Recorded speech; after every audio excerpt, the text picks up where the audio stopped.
Okay, I open the last session of this prestigious event. I note with great pleasure that nowadays ample attention is devoted to the topic of state aid. I think we as state aid experts are rather pleased with that. Let me first of all thank the organizers for the invitation. It's a great pleasure to be here and to see all of you interested in these topics. Thank you very much. Our topic is about privatization and state aid. It reminds me of an event that happened to me many, many years ago when I visited Poland. And this was in 1966. And I was walking alone on that huge square in front of that monstrous building. And I was approached by a man who said, "Do you want to change money?" Because at the time there was a huge difference between the official rates and the black market. And I was rather hesitant because I was not sure whether that would be safe to do. And then he looked at me and he said, "I is no police, I is black market." Now, times have changed. Everywhere we can talk about markets freely. One other comment I'd like to make before starting our session. While listening to the presentation of the Deputy Director General, Gert-Jan Koopmans, I was really wondering whether the targets of the Commission to achieve that 90% of the state aid cases would be covered by the GBER will not create problems for the national courts, because they will have to apply it. He didn't mention that, maybe because he's not a lawyer, or maybe because this is not on the agenda yet. Now, this panel, on the contrary, is composed of lawyers, so you're in safe hands. I have on my left hand Koen van der Kastelen, a lawyer who is working now 15 years in the Commission, many years in state aid. 15 years in state aid, so you could not be more expert than that. To his left is Michaelis Kekelekis, a lawyer.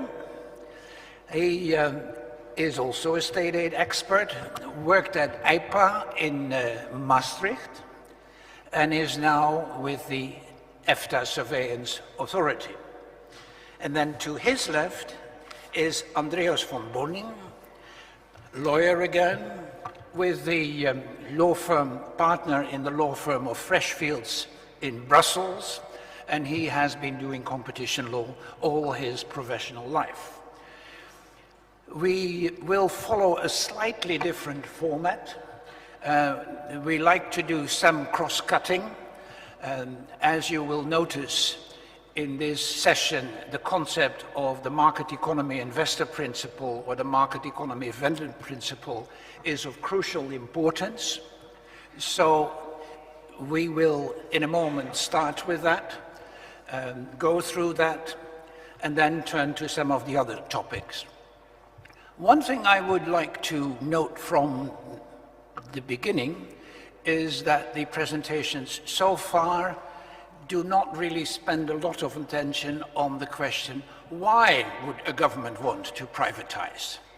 What considerations go into that, and what options do governments have? Governments, as you know, government activities can be separated, they can be turned into a company, but the government may still keep control by imposing service of general economic interest, and that sort of questions. We may have time to go into that, but as I said, I signal that that is a part that so far has not been covered. Let me now, without further ado, turn to Michael, who will start, and at some point of time we will stop and Kun will take over, and the audience will be asked whether that part raises any questions. Michael, you have the floor. Thank you very much, Mr. Chair. Can we have a change on the slide, please?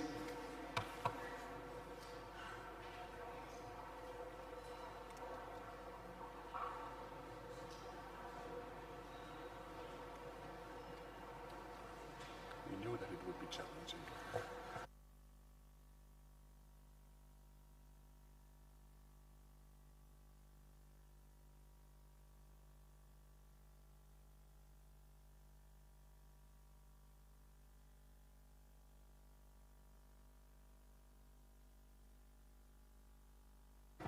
Καλημέρα σας, καταρχάς. Good morning, first of all. Now, before we start, I'd like to just thank the organisers for their invitation. It's always a great pleasure and an honour for me to be here. And I'd like to thank Martina Haralampolu, and a special thanks to her. And I'd like to also wish you every success in the new central unit for state aid. So, good luck to you and to your group. I now switch to English, says the speaker. The panel is international, and that will also facilitate the interaction amongst the panelists. I have also noticed during the previous presentations, during the previous session, that there is a problem with the acoustics. I will try to talk loud and clear, so hopefully I will be easily understood. As Mr. Chair said, I've been working for the last couple of years with the EFTA Surveillance Authority. Many of you may not be aware of the EFTA Surveillance Authority. Just for your information, the European Commission is not the only institution controlling the compatibility of state aid with the internal market. The EFTA Surveillance Authority has also been established in order to assess the compatibility of state aid measures that have been designed by the EFTA states, meaning Norway, Iceland, and Liechtenstein. We do not reinvent the wheel. We, of course, follow, let me say, and correct myself, we check the decision-making practice of the European Commission, the same way as we hope the European Commission is also checking our decision-making practice. We are independent as an institution. Our decisions are being challenged before the EFTA court, and there is only one layer of challenge. There is no general court and court of justice. There is only EFTA court, and sometimes that, of course, creates some problems in cases we are not satisfied with the outcome. There is no way that we can appeal the case thereafter in another layer. So having said that, let me come now to the topic of our discussion, and I will be talking about privatization and then distinct obligations of the state. Just to remind you, you're all aware of the cumulative conditions under Article 107, paragraph 1. You can see that I'm referring to this article. I could, of course, refer to the article of the EEA agreement, but it's easier, given that we are in a European Union country, to refer to the articles of the Treaty of the Function of the European Union. So you know that these 6 cumulative conditions need to be applied for a measure to be considered as state aid. Transfer of state resources that have been to an undertaking that confers a selective advantage which affects trade and distorts competition within the member states of the European Union. And I will, of course, focus on one of those criteria, and this is the criteria of advantage. And in principle, as also you all are aware of, the transfer of state resources does not confer an advantage if the state acts as a private operator under market conditions. So there is a benchmarking analysis that needs to be carried out whenever the authority or whenever the member state designs a measure, either as a scheme or as an individual ad hoc measure, in order to exclude the possibility of that measure having an advantage. Now, when talking about privatizations or sale of assets or sale of services or lease of assets or lease of services, this test is translated to the market economy vendor principle. What a market vendor, what a market seller would do in normal market conditions. How would he behave? So let's focus now on the issue of privatizations. And in principle, the same applies to any sale or any lease. So as you can see here from the slide, under those conditions, there is no state aid.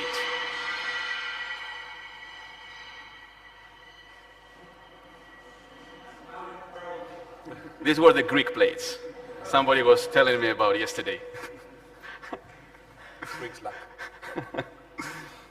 So if there is a privatization in terms of a share sale on a stock exchange market, it is taken for granted automatically that it is on market price, there is no advantage, there is no state aid, there is no notification.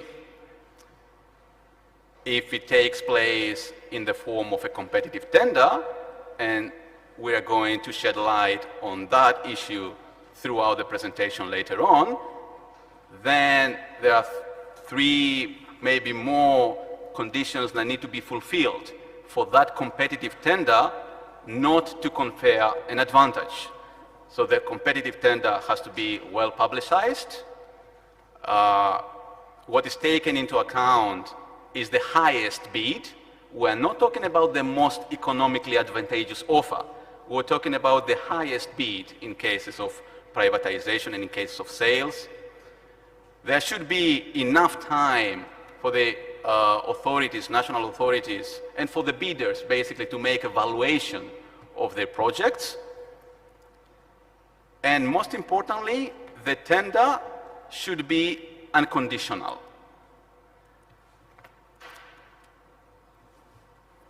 And we are now going to shed light on issues, on implications involved in those cases of tenders. As you can see on the slide, in cases of tenders with conditions, in cases of tenders where there is negotiation after the sale, in cases of tenders that or on the basis of which the sale preceded by a writing off of debt by the state. So there may be some rescue or restructuring elements. In those kind of cases, I'm not saying that, and the Commission and the authority, and the principle is that in those kind of cases, aid is not excluded. The conferment of the advantage is not excluded. So recommendation, the notification is recommended to the European Commission. Again, let me be clear on this, that it may be indeed the case at the very end of the process that because the sale has been conditional, state aid may be present, but at the very beginning of the process, it is not the case. It is up to the member state, it is up to you to justify to the European Commission that there is no advantage conferred in the process of the tender concerned. So let's go to some more details about tender procedures, primarily in cases of tender procedures with conditions. As you can see here, the state always wears two hats. Well, not at the same time, but let's say that it has two hats in its cupboard. The one hat is the hat of the shareholder, so on the base of which, when he wears that hat, then he is closer to the market. So it's the market proxy behavior of the state. And the other hat is the hat of public policy. So the state wears that hat when it exercises public authority. In order now to assess whether the same measure would have been adopted by a private vendor, so in order to assess whether there is any advantage being conferred, what has to be justified is that the state behaves as a shareholder. So the state wears the market proxy hat.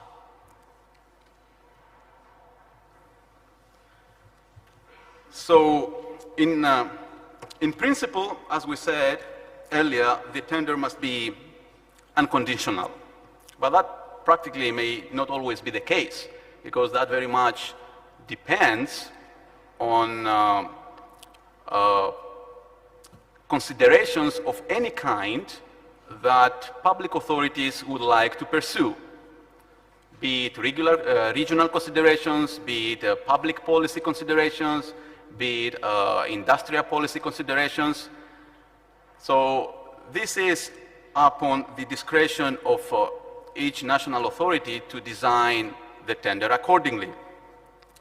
Now, if there are conditions that are attached in the tender, that may in itself justify that state aid is involved, because on the basis of the conditions, or in view of those conditions, the sale price may be decreased.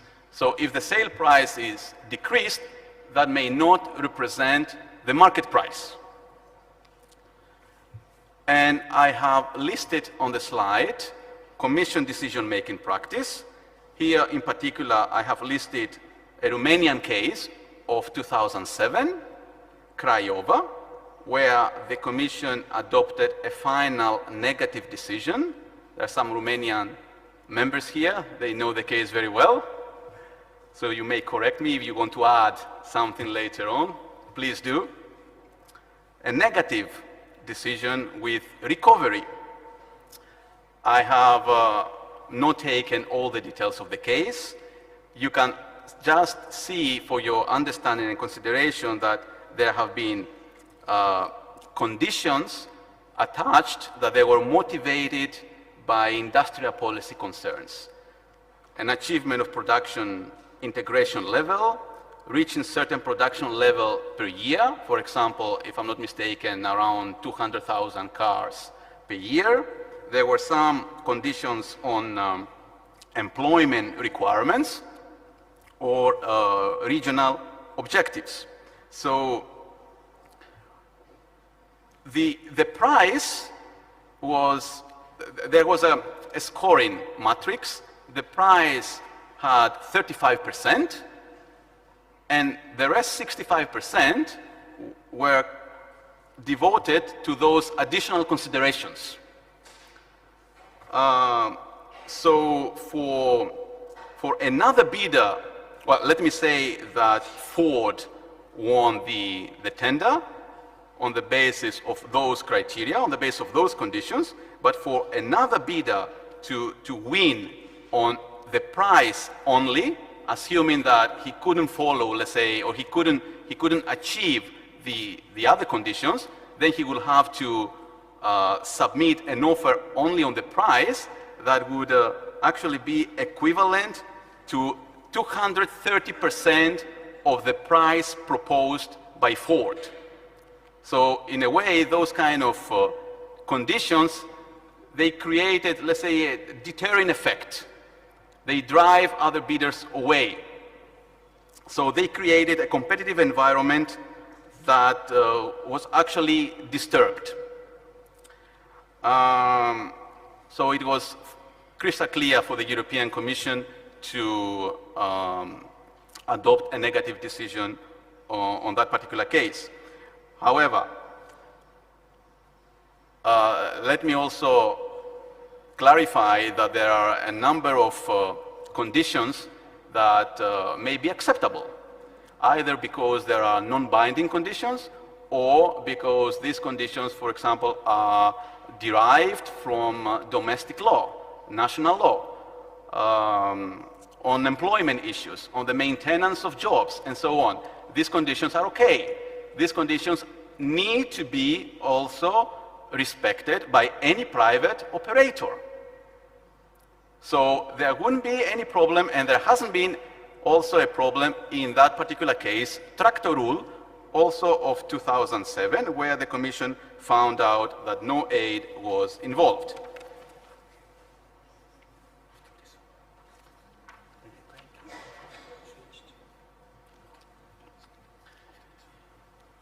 And it's also a very interesting question and a very interesting issue to highlight, because you may ask, who is receiving the aid? Who is the beneficiary? Because in those kind of cases, we have two players. We have the buyer and we have the privatized entity. It may be both receiving the aid at the same time, especially in cases of rescue and restructuring. I don't know whether later on Andreas is going to shed upon that. But in most of the cases that I'm aware of and I have seen, it may be either the privatized company in all cases where conditions are attached to the privatized company. So it is that company receiving the aid, not the buyer, but it may be only the buyer if there may be no conditions, but the price is lower in any case than the market price. In cases where the tender doesn't result on a market proxy, then the company that is sold for less than the highest price available on the market, in those kind of cases, the aid goes to the buyer. I'm told to switch. We'll switch now to Koen van der Castello, who will make additional comments on the market vendor principle, and then we switch back to the cases. Okay, I will just indeed try to zoom out a little bit again before then later on entering again a bit more in some of the details. Now, I can skip already quite a bit. Pekka on one of his slides had a nice saying, wake up as a policy investor and go to bed as a market investor. Now, I was wondering what you wake up then the next day again.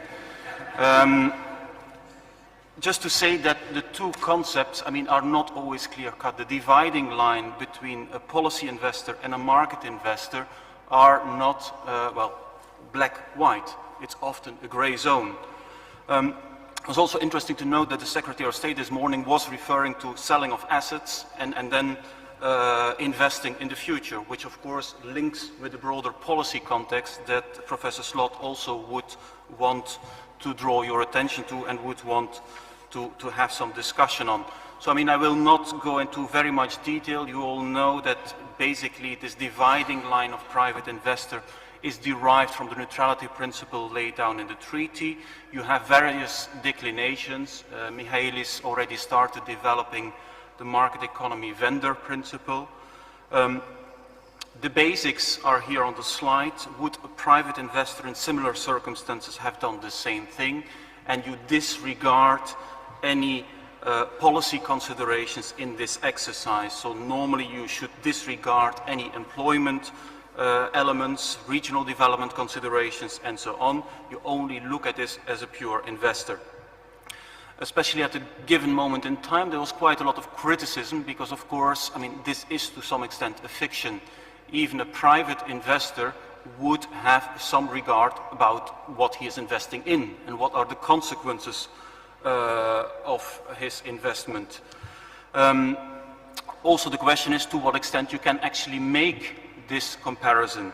Of course, the state has very large and deep pockets, which is not usually the case for private investors, except if you're Berkshire Hathaway or something, but in any event, that is rather the exception. More often than not, we are talking about public interventions in loss-making companies. It doesn't have to be, but that, of course, makes the exercise usually already more complex. And then, of course, the fundamental question is indeed, well, does a private investor really disregard all social, employment, environmental considerations, etc., which may be present? Now, just one preliminary remark. Just 2 weeks ago, we had the ING judgment, which to a large extent confirmed what we already had in the EDF judgment, but it is nevertheless important. It really puts forward that the general principle is the application of this market economy operator test. That is really the starting point for any analysis. Whether or not the origin of the resources are of a fiscal nature or an earlier state aid, it does not matter. Any later transaction, in principle, has to be assessed under this principle of the market economy operator test.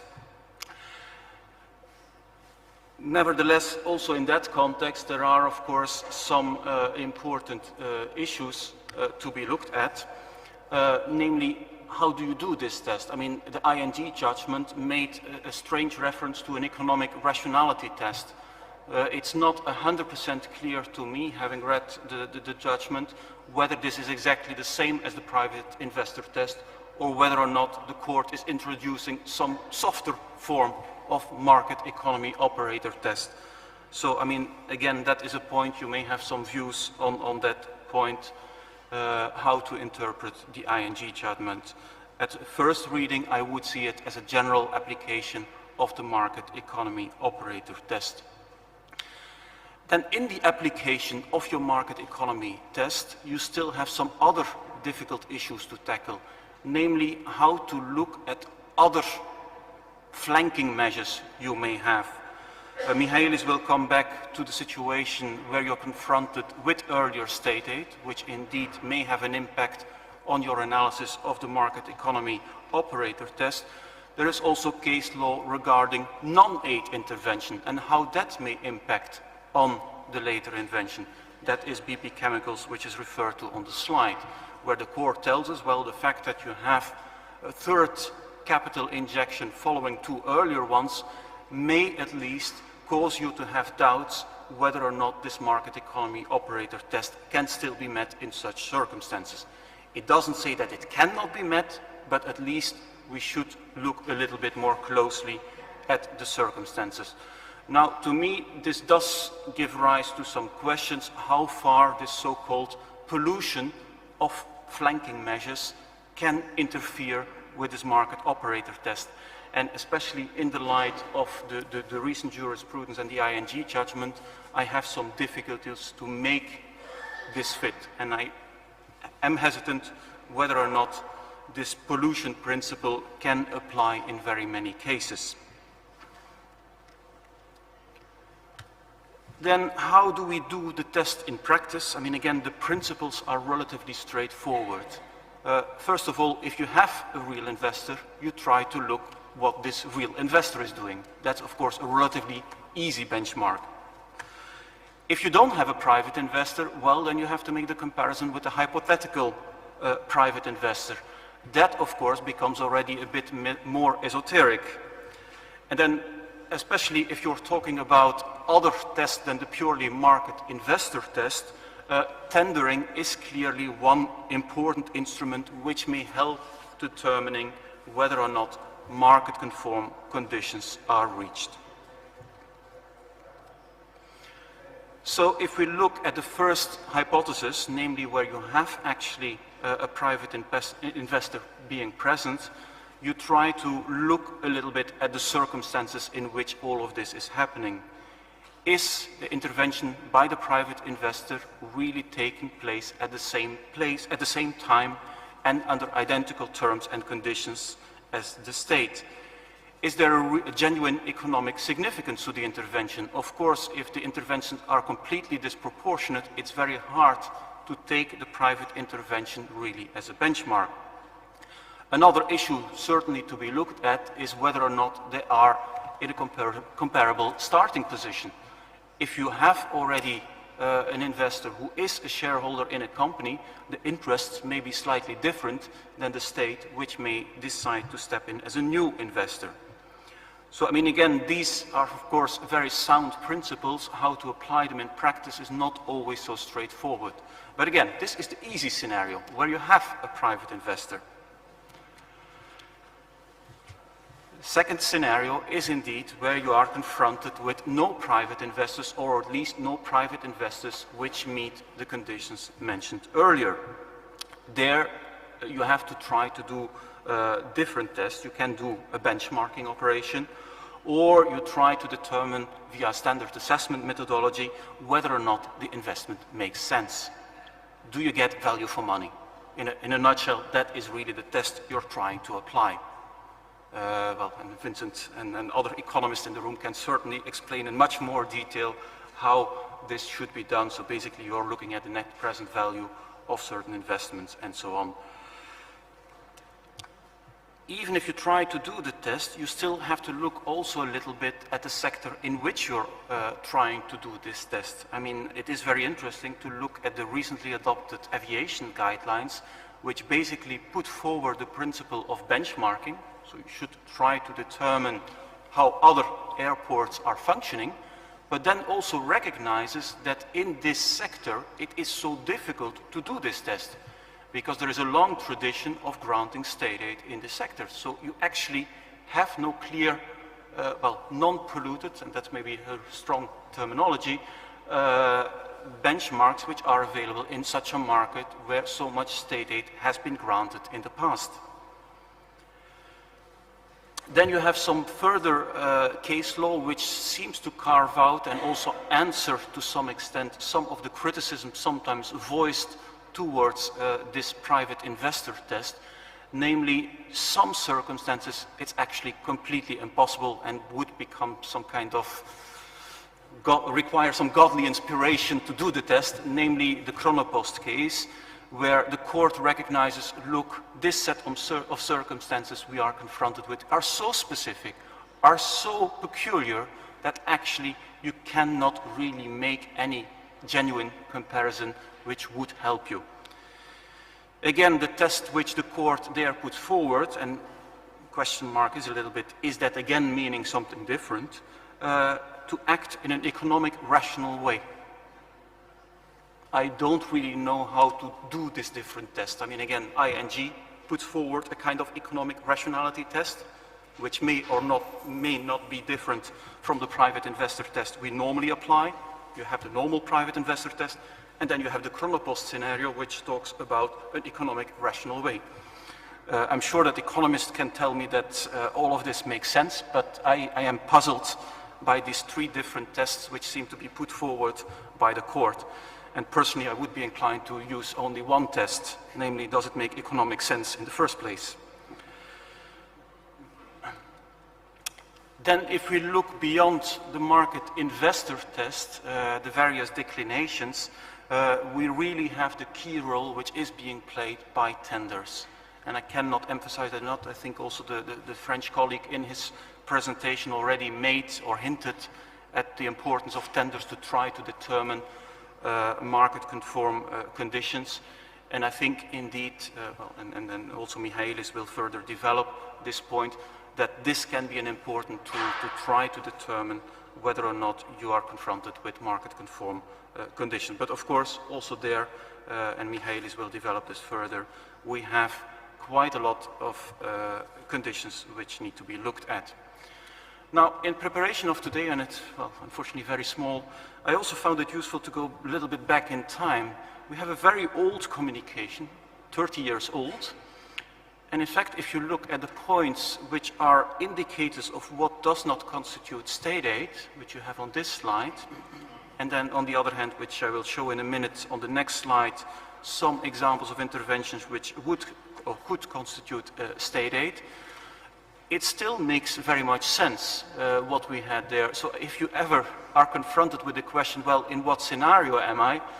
Sometimes looking back at the past and looking at these old indicators may give you a very good first hunch on in which scenario you're finding yourself. So here is the indications or the examples of interventions which normally would constitute state aid. And then, of course, the last bullet point I also want to draw your attention to, if you are in a particular sector which is already confronted with difficulties or overcapacity, well, you should be a bit more suspicious. So, I don't know, I mean, if you think about, let's say, the shipbuilding sector, which is indeed a bit a difficult sector, well, if you have investments in that sector, maybe you should be rather critical and rather assume that you are not meeting the private investor test. And then lastly, I mean, just some references, some key cases which I think are very useful still if you want to have some quick pointers in how to apply the test.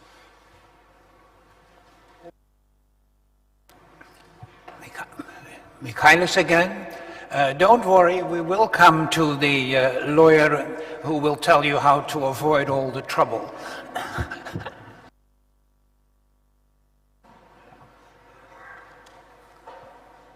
It's good to have economists from time to time. The worrying thing is that the state aid domain becomes very economic, and I'm afraid at some point lawyers, we may have to become redundant.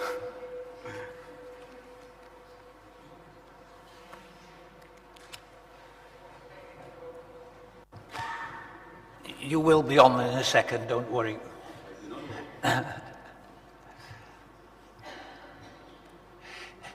Incidentally, are there any questions pertaining to a clarification of the concept? Not general questions, but since we're now really dealing with a key concept, it may be useful if you have any questions about the concept that we could usefully have now.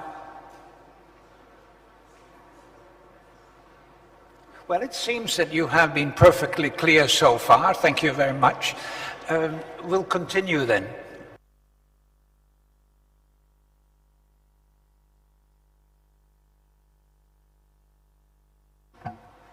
Kuhn mentioned the nice expression of pollution principle in terms of, or in case of past state aid, and I'm going to catch up on that and continue my presentation with the case law on privatizations. What do we know from the case law? What are the lessons that we learn from the case law? And later on, I also have another slide on our experience in the EFTA Surveillance Authority, not necessarily on privatizations, but it concerned lease of assets. And by analogy, of course, the same principles apply. So here we have the famous Burgenland case. It all started with the Commission decision of 2008 on the privatization of the bank in Austria. The case resulted in a negative decision by the European Commission, state aid to the buyer, with a recovery order. Now, pay attention to the second bullet point. You will see that a competitive tender resulted in those scores. The winning bid was not the bid with the highest price.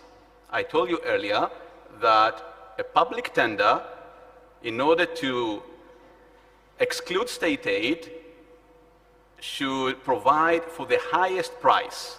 Here, the tender, the winning bid was not the bid with the highest price. It was the second one. And as you can see, there is a difference of 55 million euro. Now, the arguments from the Austrian government were as follows.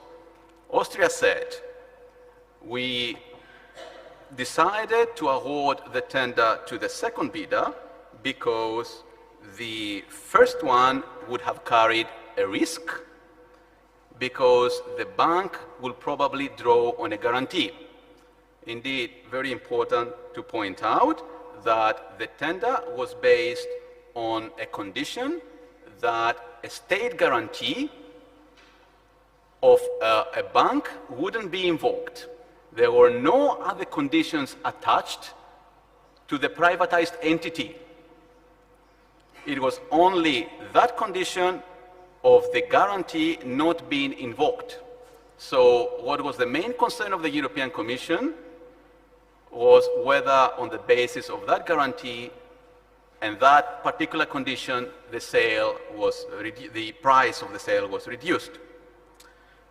The second argument of the Austrian authorities was the following, and this is very important. What the Austrian authorities said is that we do not prefer number one company, winning company, because if we sign a contract with them, that will take so long because the duration for the approval of privatization for that company is pretty long. And according to the Commission, a private investor probably wouldn't wait that long. But that was not the main concern at that time during the Commission's process. The main concern is that, according to the Commission, in principle, those kind of considerations cannot be accepted because they form a kind of discrimination against national bidders. So foreign bidders. A foreign bidder, for a foreign bidder, also it will take long in order to get an approval. The European Commission said also that no private vendor will take or will issue a guarantee that is categorized as state aid. So no private vendor will take upon risks that are stemming from the potential liability to pay out a public guarantee. So because of that, the state didn't actually behave as a private vendor. It didn't wear the shareholder hat, the market proxy hat. It wear the public policy hat, and that wouldn't give the market price. The case went to the General Court that agreed, of course, with the European Commission, saying that the state guarantee was state aid. It cannot thus be taken into account in the assessment of the conduct of a public authority in the light of the private vendor test. It upheld the Commission's reasoning, but it clarified a very important issue. It highlighted a Commission's mistake.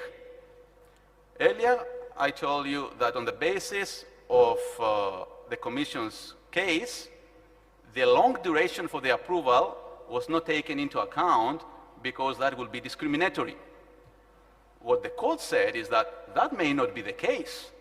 In view of the difference between the first bidder and the second bidder, consider it's 55 million euro. You have to consider whether indeed a private investor, a private vendor, would have taken that into account in the sense that, why not wait? It's a very big difference. So that should have been taken into account by the European Commission. The thing is that that mistake did not in any case invalidate the Commission's reasoning. The Court of Justice upheld the judgment of the General Court. And it set those important principles that the member state, and it's up to the member states, the onus of proof is on the member states to show that the investment has an economic reasoning. So, in other words, it's not taken for granted that whenever there is a state aid, for example, granted, absolutely and automatically we're talking about the market behaving as the state behaving as a public authority. Not at all. This is not what the court said. At least this is our interpretation. What the court said is that it doesn't matter in which manner the advantage is conferred, whether this is a guarantee that is categorized as state aid, whether this is a loan that is categorized as state aid, a past, let's say, measure. It's not matter the manner. What is important is to justify that the subsequent advantage that the state confers makes sense, economically speaking. And this is up to the member states to show. So the Commission, in any case, was not from the outset, let's say from the outset, was not allowed to discard those kind of considerations. In any case, those considerations did not invalidate the Commission's decision. And lastly, I would like to share with you our experiences. This is a very recent judgment of 2013. Everything started with our decision of 2012 on subsidized lease of optical fibers previously operated on behalf of NATO. The tender had a number of criteria, and you can see here the scoring. Simulation of competition 40%, price 15, supply 10. And again, I would like to emphasize that in those kind of cases, on sales or lease, what is important is the price. Here we received a complaint from a previous monopoly operator. The monopoly operator wouldn't be able to satisfy 40% on simulation of competition. He was a monopoly operator. How would he satisfy this kind of criteria? In order to win the bid, again, he will have to score double the price proposed. He didn't bid. The complainant, he didn't bid. There were 4 or 5, if I remember well, participants in the tender, but the complainant did not participate because he felt that, in any case, the way the tender was designed was discriminatory against him. Now, at that time, we didn't think about market economy investor principle, whether we have to assess on the basis of this criteria and of this scoring. What we thought was the following. We have a competitive tender. There were 4 or 5 bidders. We picked up the highest price on the basis of this criteria. In any case, the cost of the state in leasing the fibers were below the price paid. I need to open up a parenthesis here and say the following. These fibers were previously owned by NATO. So the cost of construction, the cost of renewal, or the cost of depreciation was not transferred to the state. When those fibers were taken over by the state, there was a provision in the takeover that the state wouldn't bear those costs when leasing out. So eventually the cost of the state were below the price paid. The market value for the use of the fiber should be determined on the price proposed. So the cost calculation doesn't have anything to do in this kind of exercise. And because there was also a competition for the tender, we concluded that everything is fine. This is a market price. We didn't mention anything about private market economy investor principle, competitive bidder, highest price, well done. And the case went to the court, to the EFTA court, which said, hello, MIP, you know, it reminded us that we should have taken into account all those other considerations, those criteria like simulation of competition, like supply, and whether these criteria would have been taken into account by a private operator. The complainant obviously did take those into account and didn't bid. According to the complainant, the price will be double the price proposed by the winning bidder. There was information that was supplied to the authorities saying that this is not the market price. We cannot bid because we are discriminated due to the criteria. But just because there is competition, and just because there is a tender, and just because there are 4 criteria, and all are met, and the highest price is resulted on the basis of these criteria, doesn't mean that the tender results in a market proxy. So that was a slap on our face, a good one. Still hurts. So eventually, our decision was annulled, and we're working on it. Just to sum up and to conclude my presentation,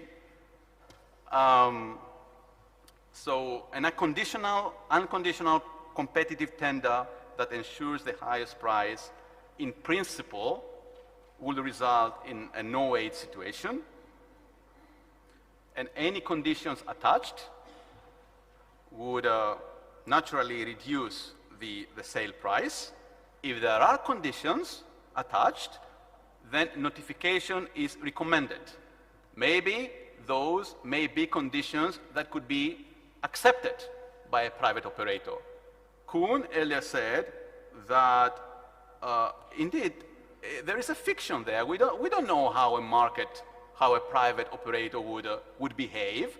We don't know whether there are any criteria of public consideration that indeed such an operator would accept. On the basis of the jurisprudence, we infer that there are no such criteria that would be really accepted by a private operator.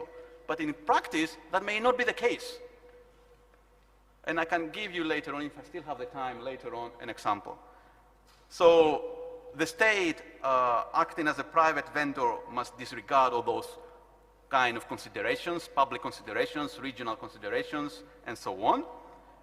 And also for your consideration, it's very also important for the recovery. Aid is granted to either the buyer or the privatized company. And with that, I conclude my presentation. Thank you very much. Thank you very much. Can we move to the next? Yeah, we'll now hear from the lawyer how to avoid all the pitfalls. While we're waiting for the slides to show up, let me clarify that I think if Michael is referring to notification, you may wonder that after the speech of the Director General of the Commission this morning saying that 90% of the cases would no longer have to be notified, of course we're here dealing with exceptional cases. They will, I think without any problem, all come within the 10%, just to make that point clear. Okay, we now move to Andreas. Thank you very much for your patience. And you now have the floor. Thank you very much, Mr. Chairman. No problem with the patience. It's also good for you because I'm going to talk about different issues anyway. Thank you very much to the organizers. Thanks a lot to Martina and also to Dimitri Loukas for inviting me here. I have been asked to have the private sector perspective on the issue of privatizations, which I'm happy to do. I actually want to do three things. Firstly, I will try to be as quick as possible in order not to hold you from the concluding remarks and the lunch. Secondly, I will ask you to move with me a little bit away from the state's perspective and move into the investor's perspective. Because if you're talking about privatizations, it's very good to talk about the seller's perspective, but maybe we should also be talking just a little bit about the investor's perspective.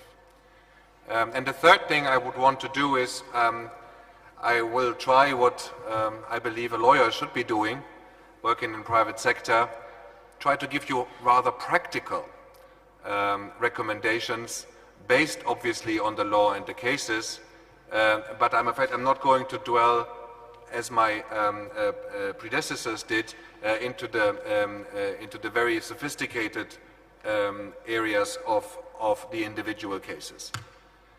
The first, and actually, you know, this all will be based on the experience actually in Greek cases, which I have been fortunate enough to collect over the last 2 to 3 years. And I think if Gert-Jan would still be here, he would confirm that the Greek privatization program not only is one of the most ambitious and challenging that Europe has ever seen, but it also threw up quite a number of interesting and new questions for state aid control. My presentation talks about my title of my presentation talks about legal certainty. Why is legal certainty important in a privatization process? You know, we have heard a lot about, you know, the right price for an asset. Does it need to be there? Does it need to be here? How does the tender have to be structured? What about conditions? If you are privatizing a company, which often you do because this company has given you heartaches in the past already, that's why you want to privatize it and not have it anymore, then this may actually be a luxury problem. The main problem that a seller may be facing is, how do I find an investor at all who may bid for whatever I have to sell? And whether there are many factors which may play into the decision of an investor to bid this price or this price, there is one thing which will decide whether the investor bids at all or not, and that often is legal certainty. If you as a seller cannot offer legal certainty to an investor, you will not have one. And state aid actually is an important element of providing legal certainty to investors. There are 3 elements, and one of which is in the middle, that is the state aid-free sales or tender process. This is what has been talked about in depth by the previous speakers. There is a process element, which you see in the bubble on the left-hand side, where obviously, you know, the investor will look at whether or not there are likely complainants who may, you know, kind of be out there to put pepper in the whole process and say that things have not been played by the rules. If there is a complainant, then obviously the Commission must take a decision on the complaint. So the whole process gets very messy, and investors don't like messy processes. So you want to get the process right, which I'm not going to go into much detail, because the investor will always fear that at the end of the day, his acquisition will be null and void under civil law if the process is annulled. But very important for the investor also is, will I inherit some sort of dodgy state aid legacy? Is this company full up to the brim with public money, which I don't even may notice in due diligence?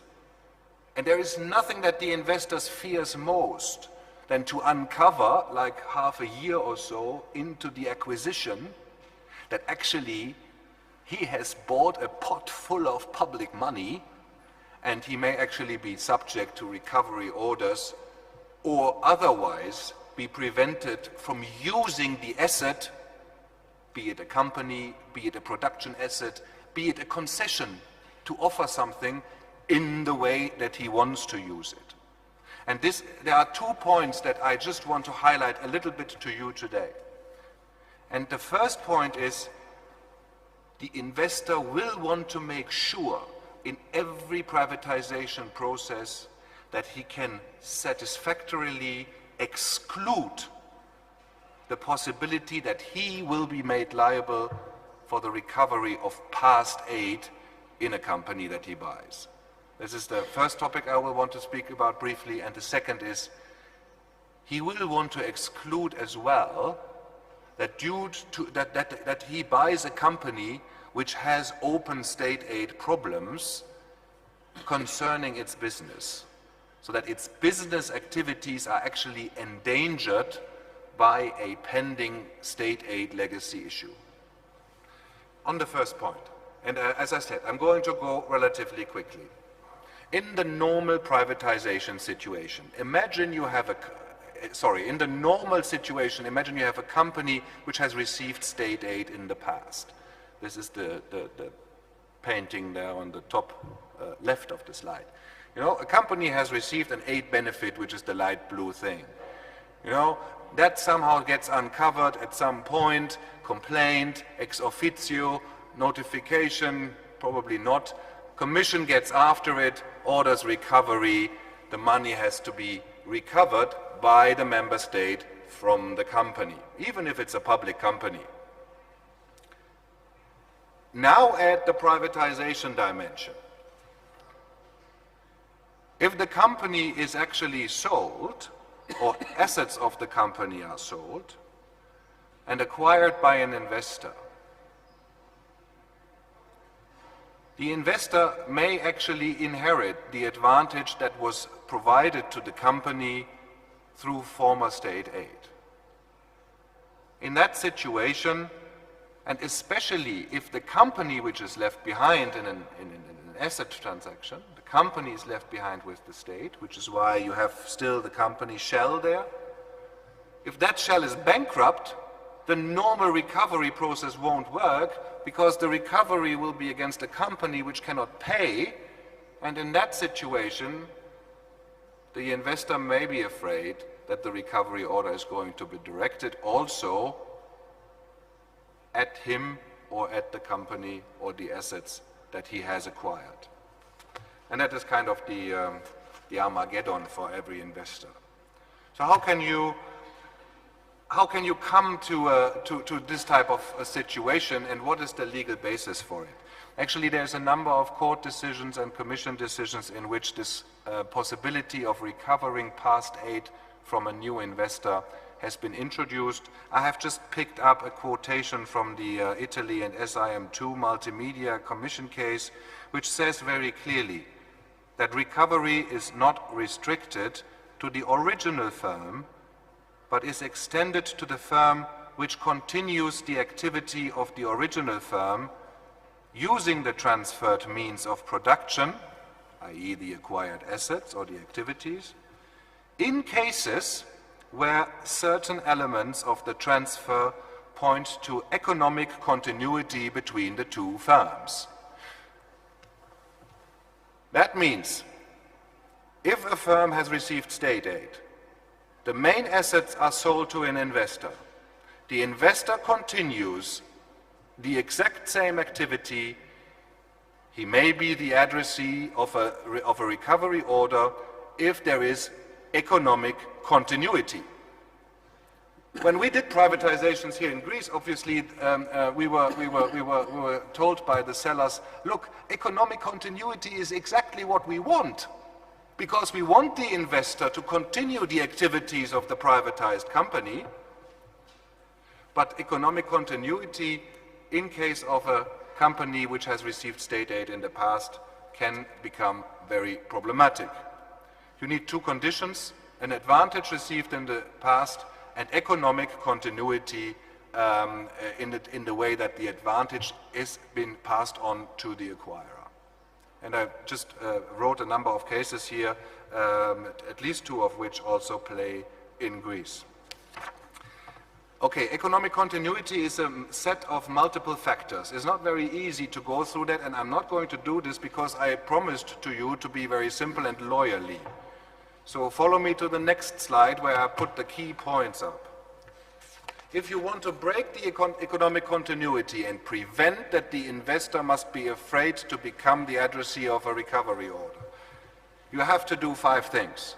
One thing is you have to sell at market price. And this is all the stuff about the tender and about the right process that was talked about before. But that's not enough.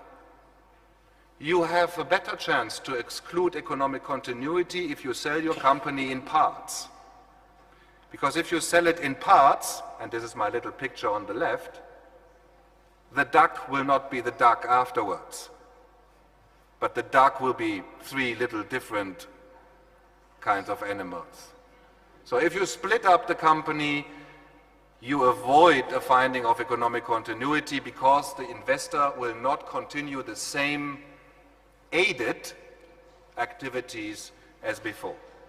The third point is you should sell to unconnected buyers. You know, if you sell a previously aided company to a subsidiary of another public entity, you basically don't take the advantage away because the company essentially stays where it was before, i.e. with the state. You will want to make sure that you sell the company to an investor who really has a new economic concept for the activities.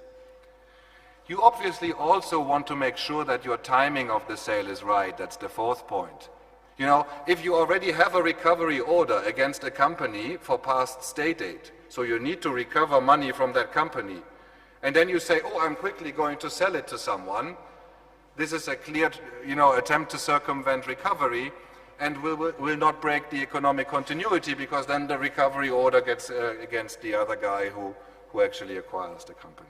And the 5th point is the economic logic of the transaction, so you will want to make sure that you are not just privatizing in order to get rid of the state aid liability in that company, but that you are privatizing for a good economic cause.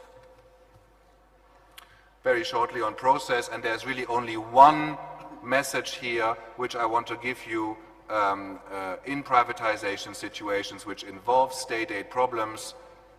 Talk to the Commission. I hope Kuhn likes this, but really, if you talk to the Commission early on, if you put everything on the table, if you explain to them why you are doing it this way and not another way, you will normally get a number of problems and a number of questions from the Commission, but at the end of the day, you will be able to find a pragmatic solution. And this is all the more better, both for the seller and for the investor, than a situation in which you don't try to get green light from the Commission and later on your investor sues you in an arbitral tribunal or in a court because something has gone wrong with the investment. Really, 1 minute, if I may, Mr. Chairman, on the second point. And the second point has also been very relevant to some of the privatizations which have happened in this country.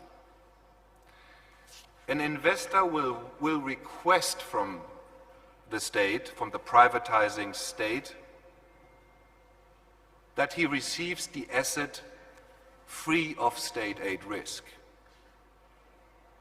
Otherwise, as I said in the beginning of my presentation, the investor may not come at all.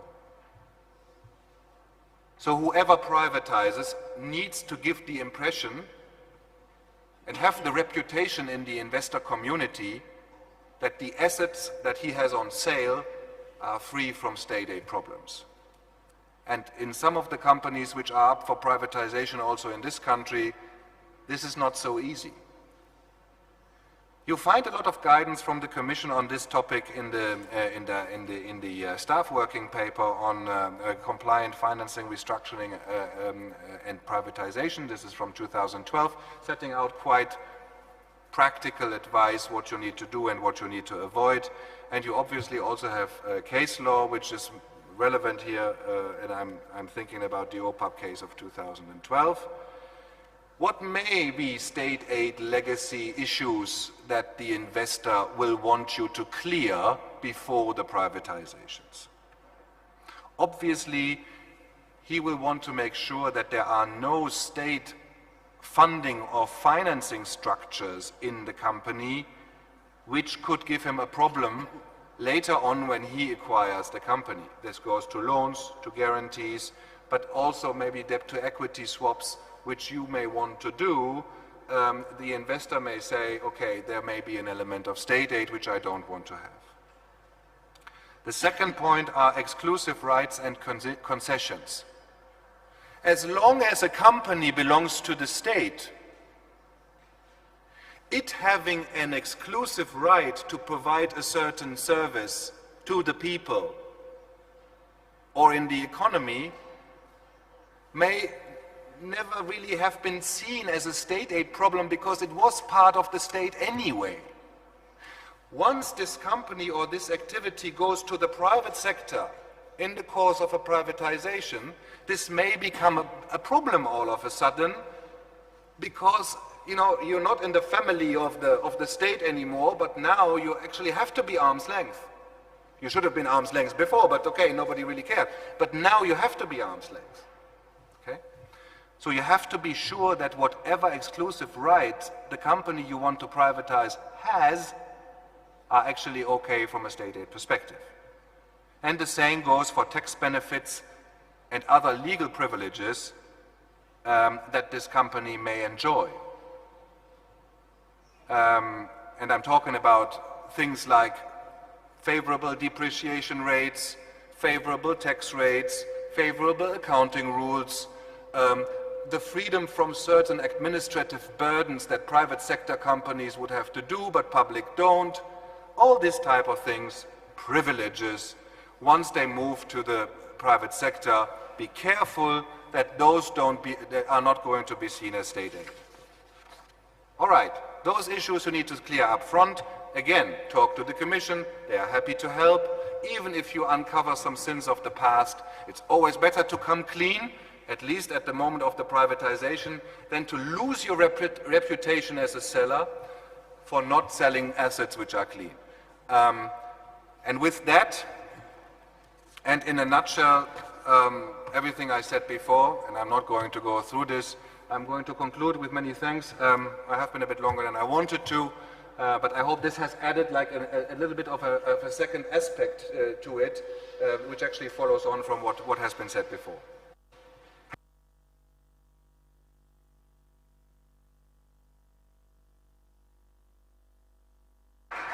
Thank you, Andreas, for an excellent presentation. I think these are the sort of things state aid is made of.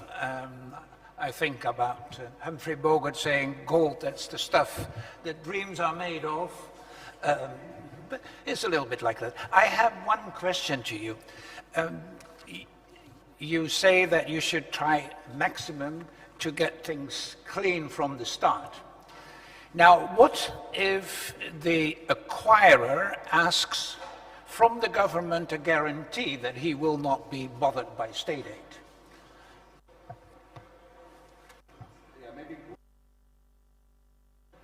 Maybe Kuhn can say something on this as well, because this is a classic.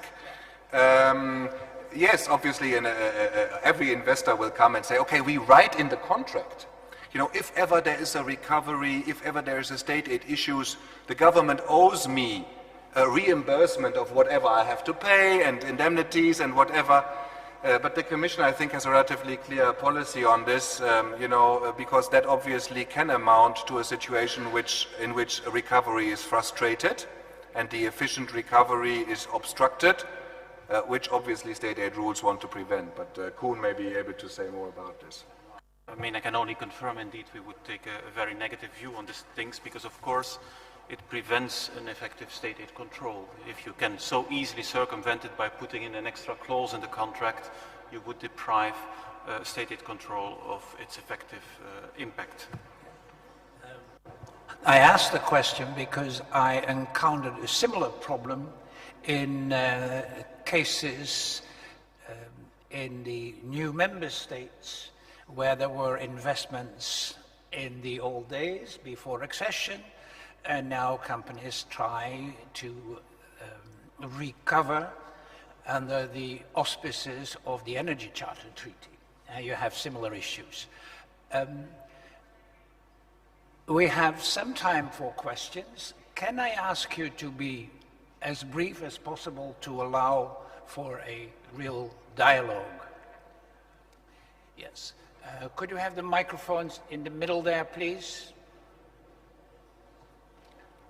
The gentleman in the middle, could you raise your hand again?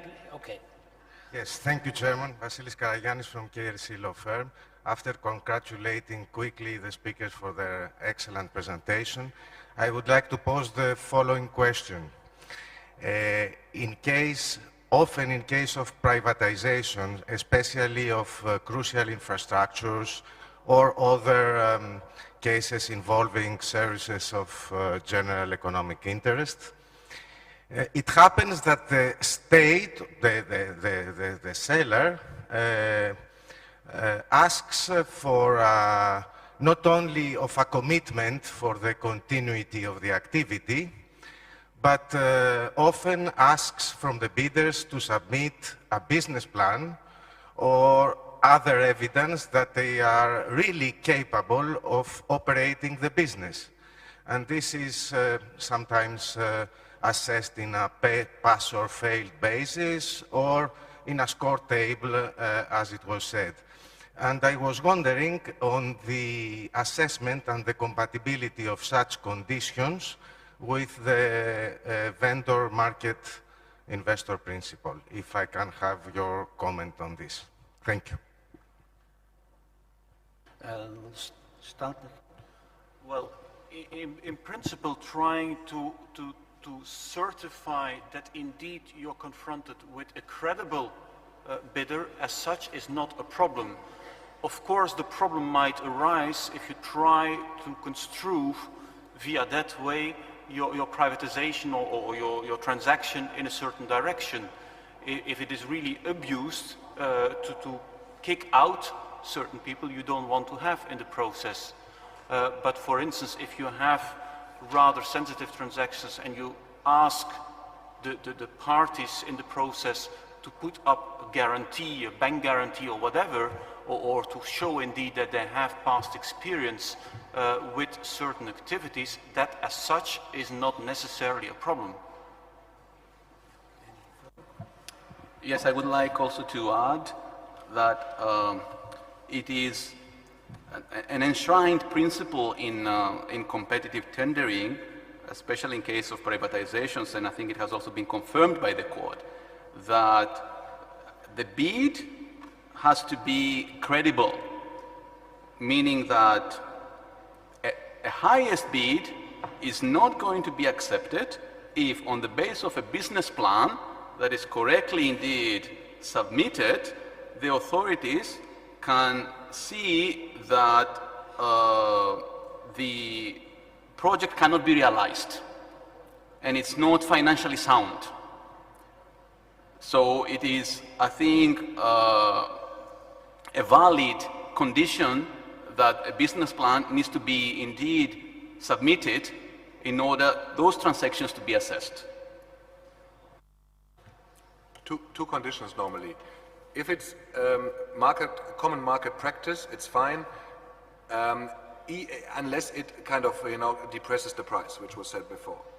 If you ask for things in the business plan, what a huge number of potential bidders cannot do, then you may have a problem. Gentleman in the back there.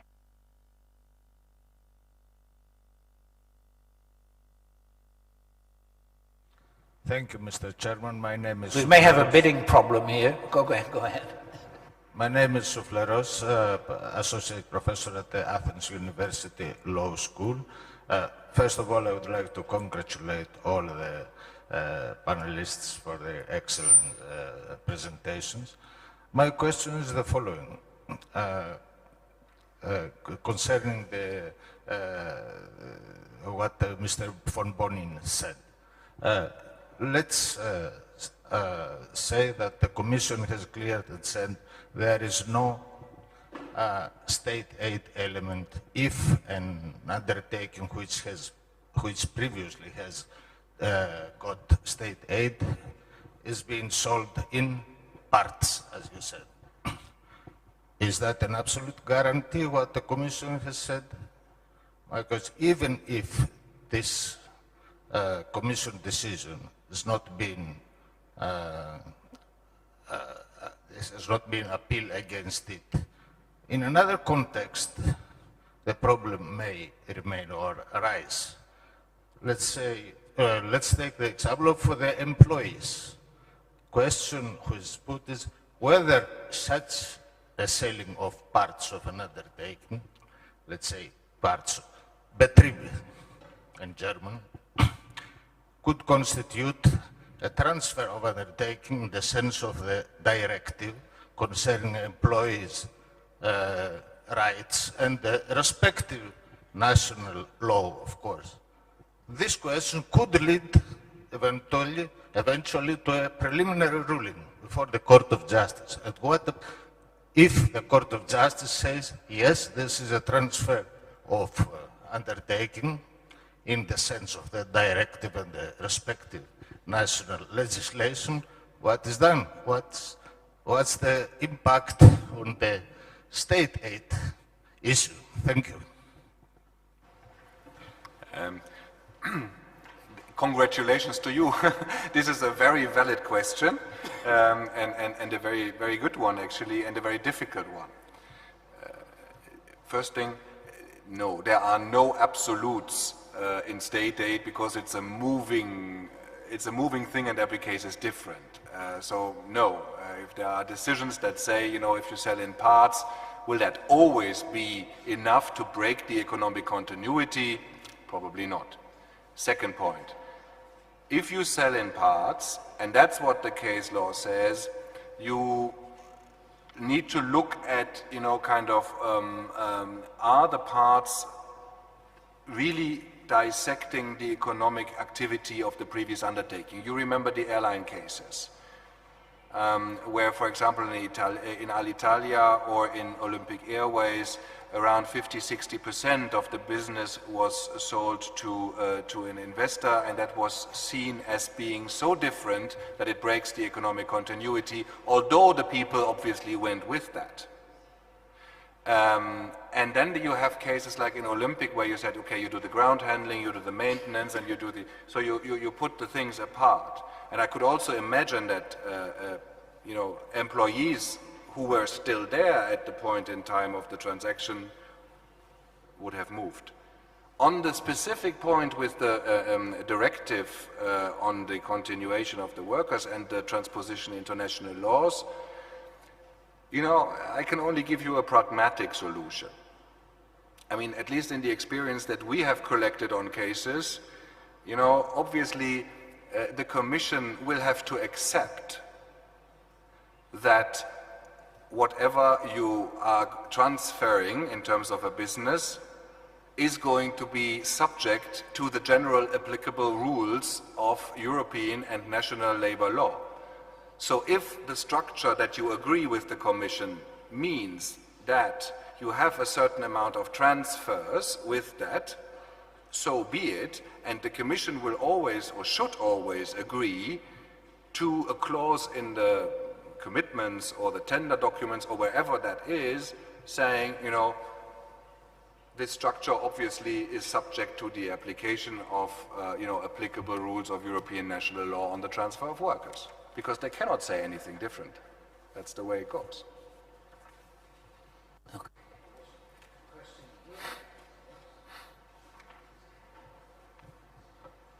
Anastasia Dritsa from KG Law Firm. A question for Mr. van der Kasteel, and if Mr. Bombonin could comment from the practitioner's side. In principle, what does the Commission wait to see in order to grant a comfort letter and close the case? How far should the House be in order before the Commission will actually agree to grant a comfort letter? Thank you. Well, I guess if I have to stick to the politically correct answer, I have to say that we don't issue comfort letters. The only way to get legal certainty is to get a Commission decision. Now, practice, of course, is slightly different. We are, as Andreas was hinting at, sometimes in contact with authorities who are discussing envisaged transactions.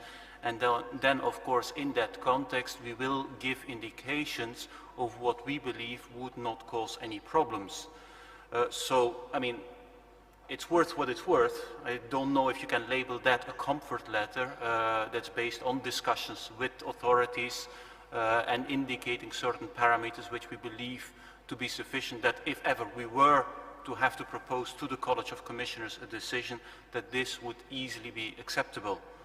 But, well, precise conditions, no. I mean, again, we need to feel indeed sufficiently comfortable that whatever we describe as parameters are also going to be acceptable if we were to propose it to the College of Commissioners. And if I can maybe just add on the previous point of the previous question on the selling in parts, I mean, that is only, of course, one indicator.